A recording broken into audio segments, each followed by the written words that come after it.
Olá, nós vamos na aula de hoje apresentar a nossa terceira unidade, que é a nossa penúltima unidade da disciplina Geografia Econômica. Nessa unidade a gente vai discutir os mercados e a organização do espaço geográfico mundial. E para discutir os mercados, eu tenho que considerar a divisão internacional do trabalho, a evolução do capitalismo, socialismo e como que esse processo evolutivo intensifica ou forma os mercados e, consequentemente, a disputa, as disputas de mercados ao longo do século XX e início do século XXI. Para isso, eu preciso compreender como que funcionam essas relações espaciais no mercado internacional, tanto do ponto de vista de circulação quanto do ponto de vista de produção. Por isso que é importante identificar o papel da DIT nas mudanças das trocas com a mundialização da economia.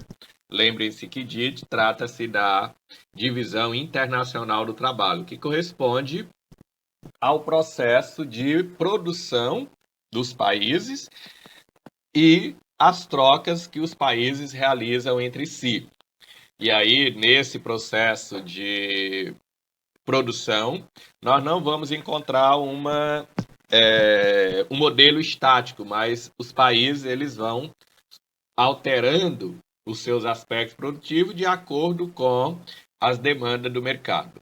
E aí, nesse contexto, nós temos o quê? Uma divisão social ou internacional do trabalho, que poderíamos chamar de divisão clássica, que era quando eu tinha metrópole, colônia, onde esses países, ou o grupo de países, metrópole, consumia os bens primários provenientes das colônias e as colônias produziam esses bens primários e, em troca, consumiam os bens secundários, ou os produtos industriais.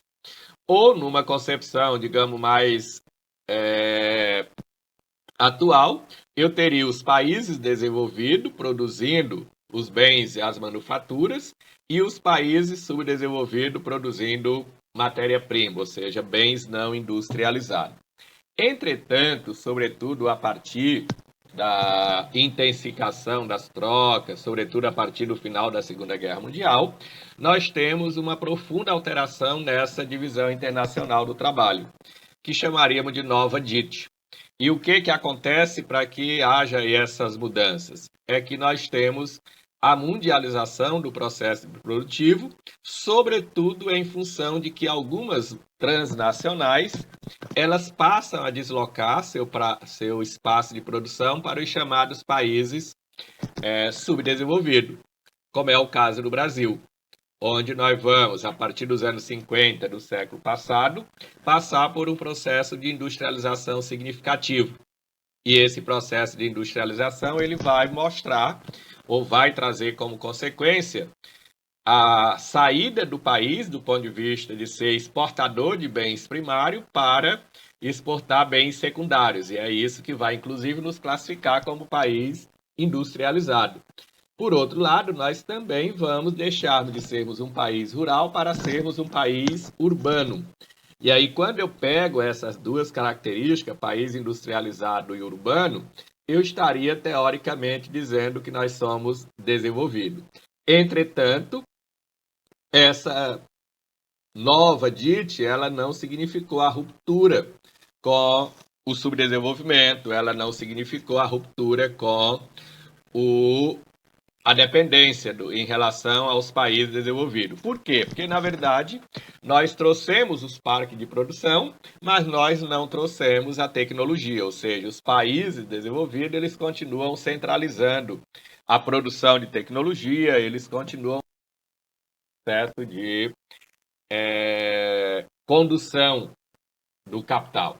E aí, então, nós temos nesse cenário, as trocas constituem a base das relações capitalistas. A DIT é uma das bases de entendimento das trocas entre os mercados no que tange às mercadorias. Ou seja, não dá para a gente entender as relações sem considerarmos isso. Lembrando que, quando eu falo das trocas, e Às vezes a gente pode pensar que eu tenho a Volks no Brasil e a Volks na Alemanha, por exemplo, mas quando eu pego a Volks do Brasil com a Volks alemã, eu tenho duas entidades jurídicas diferentes, apesar de pertencer à mesma organização. Portanto, eu tenho aí relações entre os países e não relações somente entre as empresas. Isso significa que tem a questão da exportação e da importação, que são elementos significativos na hora da gente pensar na questão da igualdade ou da desigualdade, no sentido de dizer quem ganha e quem perde nessa divisão internacional do trabalho.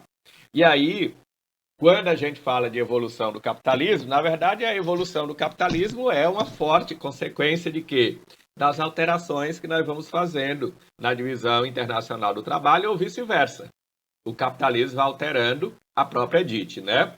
Sem que isso resolva a questão da desigualdade socioespacial. Até porque a desigualdade socioespacial, ela constitui uma necessidade do próprio sistema capitalista, que é um sistema que sobrevive do lucro.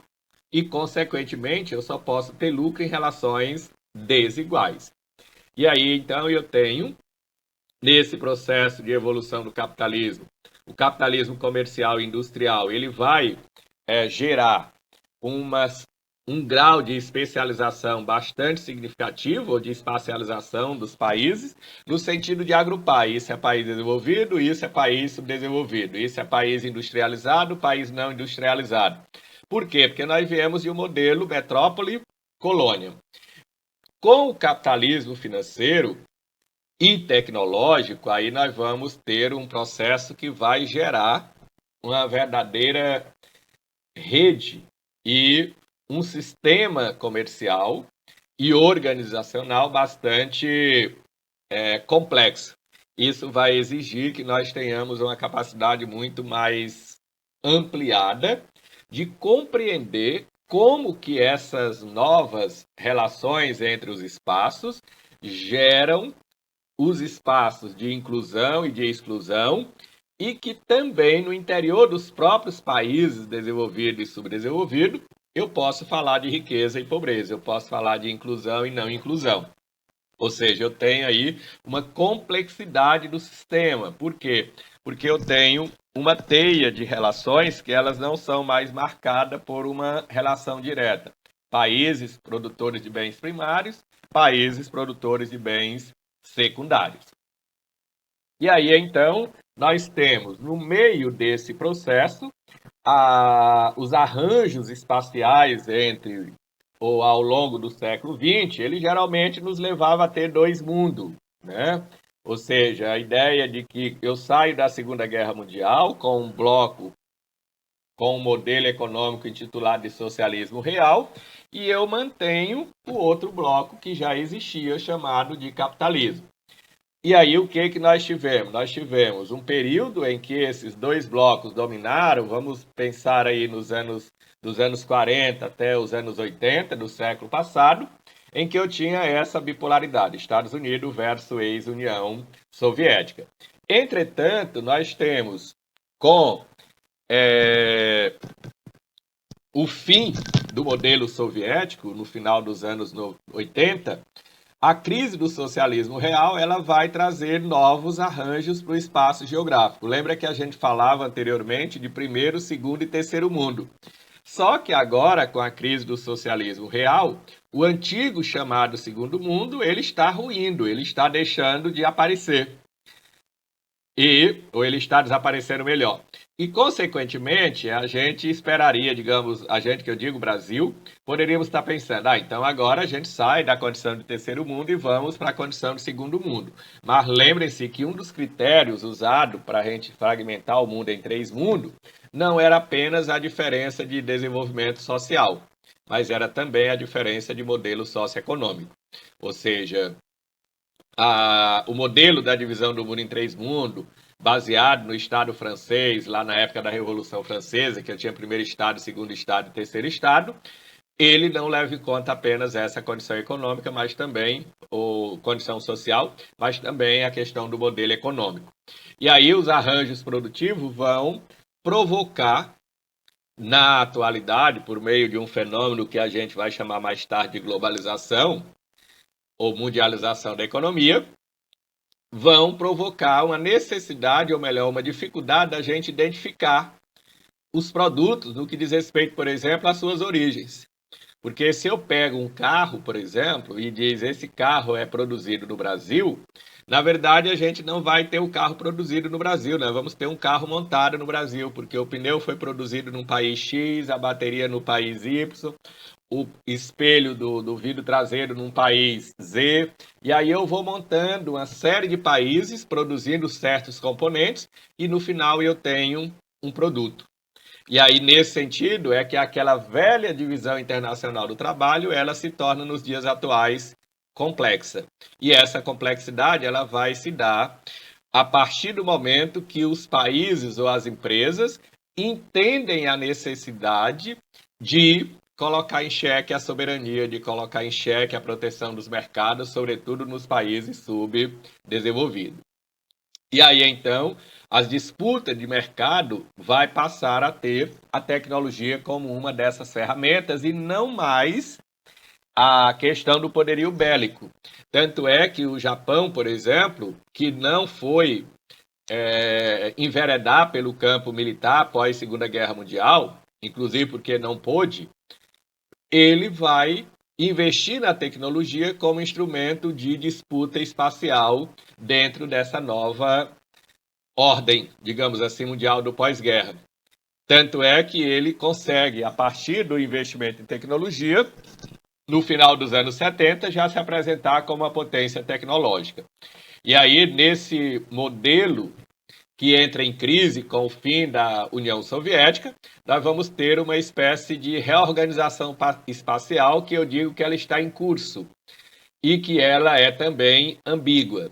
Ambígua no sentido de dizer que uma coisa, teoricamente, do ponto de vista de definição, não rimaria com as outras. Por exemplo, uma dos percursos, ou um dos percursos desse novo processo, chama-se globalização. E quando eu falo de globalização e pego o termo por si só, ele diria que nós estamos num mundo onde todos estão integrados a todos. E, consequentemente, nesse mundo da globalização, eu posso dizer, olha, se nós somos globais, teoricamente nós somos iguais. E a gente sabe que as coisas não são bem assim. Por isso que o Milton Santos vai falar por uma outra globalização. E, nesse mesmo processo, nós temos os mercados regionais. E o que são os mercados regionais? Nada mais do que o que a gente chama de blocos econômicos. Se eu pensar, por exemplo, a União Europeia, ela é fruto de arranjos que vêm desde o final dos anos 40 do século passado e foram se organizando até chegar aos dias atuais. Se eu olho para o Brasil, ou para a América do Sul e vejo o Mercosul é um mercado, é um bloco. E quando eu tenho reunião de países por meio de blocos, teoricamente eu estou dizendo que não faço parte do todo. Eu estou dentro do todo, mas eu formo um pedaço dentro desse todo. E depois a gente vai perceber que essa realidade, na verdade, ela constitui um processo que a gente chamaria de que globalização e mercados regionais ou blocos econômicos fazem parte de um mesmo processo, ou seja, uma coisa amplia ou melhor, complementa. Consequentemente, nós ficamos por aqui e aí, nesse momento, nós trazemos de volta o Gaspar, né, para que vocês possam entender a trajetória da economia mundial por meio do processo de recuperação e de seus desafios no mundo contemporâneo, ou seja, no pós-Segunda Guerra Mundial, e um texto do Mendes intitulado A Divisão Internacional do Trabalho e o Contexto Histórico. Ou seja, não é possível a gente entender a organização do mundo sem que nós entendamos o contexto em que elas se consolidam, ou seja, quais são as condições históricas, políticas que explicam o arranjo produtivo em dado momento da história. E muito obrigado.